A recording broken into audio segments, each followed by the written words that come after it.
Vitajte. Často sa pýtame, kam tento svet speje.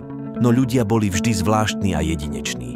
Robili divné veci v minulosti, než sme sa narodili a budú ich robiť aj po nás. Ľudská rasa je plná zvláštností, odvahy a optimizmu, ale aj zbabelosti a hlúposti. Sú ľudia, ktorí sa rozhodnú inak než väčšina aj dnes a boli takí aj v minulosti. To je súčasť našej ľudskej povahy. V rôznorodom svete sú momenty, kedy sa zdá, že svet ide zlým smerom, ale sú len malou časťou veľkého obrazu. Ľudia vždy robia veci inak, či dobré alebo zlé. Ľudstvo je schopné veľkých vecí. Sme schopní tvoriť, ale aj ničiť. Naše skutky sú výsledkom našich rozhodnutí.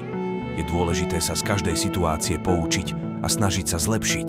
Aj napriek zvláštnostiam a neobvyklým rozhodnutiam, svet je pekný vďaka dynamike a rozmanitosti. Archeológovia neustále odhaľujú bizarné artefakty a objavy dávnych civilizácií. Toto je 7 absurdných zistení o našich predkoch. V horách starovekej Číny sa pred vyše 2500 rokov ľudia schádzali, aby sa mohli zdrogovať kanabisom.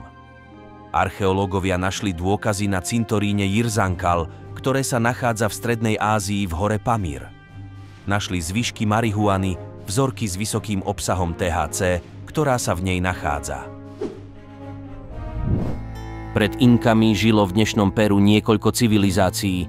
Asi 500 rokov tam žil kmeň Sicán, o ktorých sa toho žiaľ veľa nevie, pretože sa nezachovali takmer žiadne dokumenty.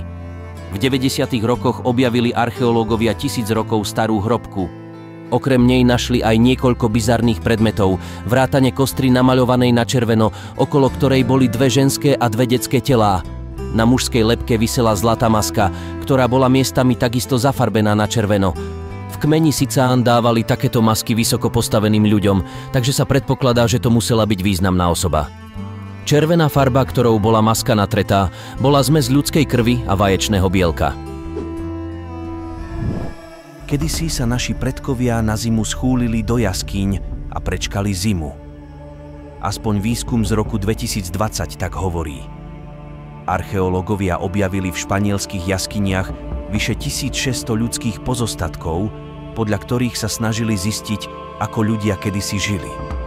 Ukázalo sa, že mali istý čas nedostatok vitamínu D zo slnka, čo napovedá, že pravdepodobne strávili zimu v zimnom spánku. V Britskom múzeu sa nachádza 3500 rokov stará doska, na ktorej je postup, ako pomôcť duchom prejsť na druhú stranu a inštrukcie, ako vyhnať diabla. Doktor Irving Finkel, odborník na staroveké civilizácie, len tohto roku objavil zvláštny obraz na doske v jednom z trezorov.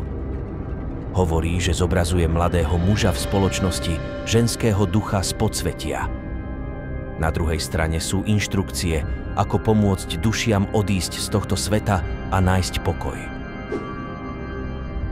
V norských horách sa spolu s topením ľadovcov odkrýva čoraz viac tajomstiev.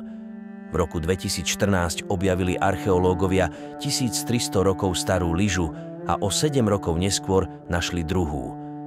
Dalo im dosť práce vyslobodiť z ľadu chýbajúcu lyžu, avšak v spojení s teplejším počasím, krompáčmi a vriacou vodou sa im to nakoniec podarilo.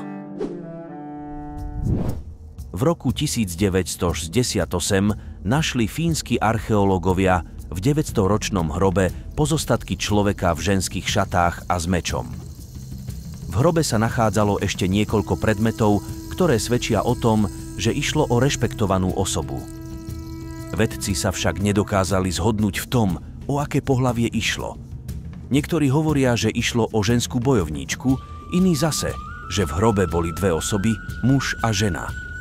V roku 2021 sa opäť začal výskum a konečne prišli na to, o aké pohlavie išlo. Prišli na to, že išlo o nebinárnu osobu, teda že sa narodila s neobyčajným zložením chromozómov. Chromozómy hrajú v rozlíšení pohlaví dôležitú úlohu.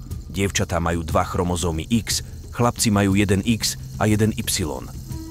Vedci sa však zhodujú na tom, že pozostatky mali 2 chromozómy X a 1 Y, stav známy aj ako Klinefelterov syndróm. Ľudia s týmto syndrómom majú zvyčajne mužské črty ale väčšina má nízku hladinu testosterónu, zväčšené prsia a sú neplodní. V roku 2017 vedci odhalili predka zodpovedného za genitálny herpes. Pôvodne sa medzi ľuďmi nešíril, no zhruba pred 3 až 1,4 miliónmi rokov prešiel aj na ľudí a začal im spôsobovať nemalé problémy. Ukázalo sa, že vinným je ľudský druh Paranthropus boisei. Výskumníčka z univerzity v Cambridge vysvetlila, že vírus sa prenáša na všetko, od ľudí až po koraly. Na to, aby mohli prejsť z jedného druhu na iný, potrebujú, aby došlo k výmene tekutín. A sme na konci tohoto videa. Veríme, že sa vám video páčilo a podporíte nás lajkom a odberom. Vidíme sa pri ďalšom videu.